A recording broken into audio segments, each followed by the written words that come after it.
हम कई बार प्रार्थना करते हैं और हमारी प्रार्थनाओं का उत्तर हमें नहीं मिलता है। आज मैं आपके साथ कुछ बातों को मैं बांटना चाहती हूँ। अगर हम चाहते हैं कि हमारी प्रार्थनाओं का उत्तर परमेश्वर से हमें मिले तो हमें परमेश्वर की आज्ञाओं का पालन करना है और आज्ञा पालन ही सब कुछ है। बाइबल इस बात को बताता है कि हम परमेश्वर से प्रेम करते हैं तो उसकी आज्ञाओं का पालन करेंगे और उसकी आज्ञाएं कठिन नहीं हैं।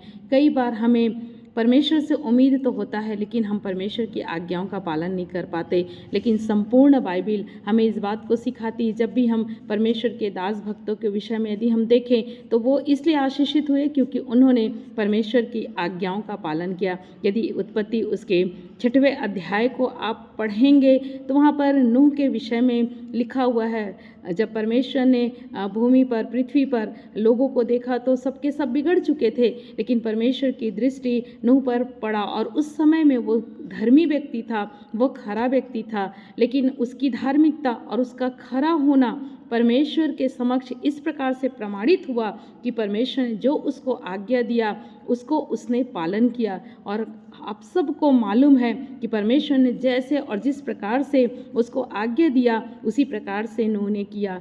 जब आप पढ़ेंगे तो परमेश्वर का वचन हमें बताता है कि परमेश्वर ने उसे गोपेर वृक्ष की लकड़ी ही लाने के लिए कहा। परमेश्वर ने उसकी लंबाई चौड़ाई और ऊंचाई को कहा। जब परमेश्वर ने उसको 300 हाथ लंबाई रखने के लिए कहा, परमेश्वर ने 50 हाथ चौड़ाई रखने के लिए कहा, परमेश्वर ने 30 हाथ ऊंचाई रखने के लिए कहा, परमेश्वर ने एक ही खिड़की बनाने के लिए कहा, परमेश्वर ने एक ही दरवाज़ा बनाने के लिए कहा, पहला, दूसरा और तीसरा खंड बनाने के लिए कहा। और जब भी आप इसको पढ़ेंगे तो आप इस बात को देखेंगे कि कोई भी क्वेश्चन, कोई भी सवाल जो है नूह ने नहीं किया और अपने समय में बिना बारिश के ही, बिना जल के उसने जहाज को बनाया। और आप ध्यान दीजिए कि वो धर्मी था, परमेश्वर की दृष्टि में धर्मी था, परमेश्वर की दृष्टि में खरा था, तो भी वो परमेश्वर की आज्ञा का पालन किया। और जब परमेश्वर की आज्ञा का पालन करते हुए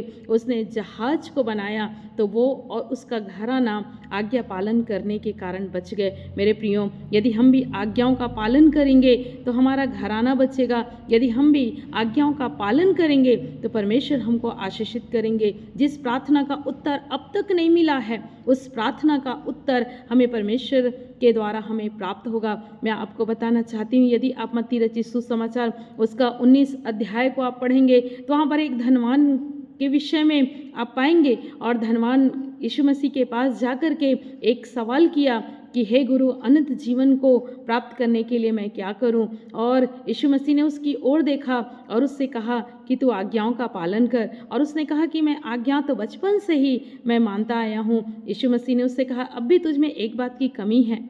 और उसको जब यीशु मसीह ने कहा कि अपनी संपत्ति बेच करके कंगालों को दे दे और मेरे पीछे हो ले, तो आप प्रियो ध्यान दीजिए कि वहाँ पर उस धनवान ने सोचा कि जो व्यवस्था में 10 आज्ञा है केवल वही आज्ञा है। उसके बाद उसने इस बात को ध्यान नहीं दिया कि जो सामने खड़ा है, जो मुझसे कह रहा है, वो भी मुझको आज्ञा दे रहा है, क्योंकि उसके समक्ष, उसके सामने अनंत जीवन जो स्वयं प्रभु यीशु मसीह है वो खड़े होकर के कह रहे हैं और उससे नहीं हो पाया और वो अनंत जीवन से वंचित रह गया। मेरे प्रियो, कई बार हमारे साथ भी ऐसा होता है कि जब हम परमेश्वर के वचन को पढ़ते हैं या परमेश्वर के दास भक्तों के द्वारा कुछ बातों को हम सुनते हैं तो हम पालन नहीं कर पाते, लेकिन हम आशीषों को तो चाहते हैं और शायद इसीलिए हम आशीषित नहीं हैं, शायद इसीलिए हमारी प्रार्थनाओं का उत्तर नहीं मिला है। परमेश्वर के वचन में नीति वचन उसके 13 अध्याय और 13 पद को पढ़ेंगे तो वहाँ पर लिखा है, आज्ञा के डरवैयों को अच्छा फल मिलता है। इसका मतलब है कि जो आज्ञा का पालन करता है उनको निश्चित रीति से अच्छा फल मिलता है। सो हम परमेश्वर की आज्ञाओं का पालन करें और निश्चित रीति से हम आशीषित होंगे। परमेश्वर आप सबों को बहुत ऐसे आशीष दें।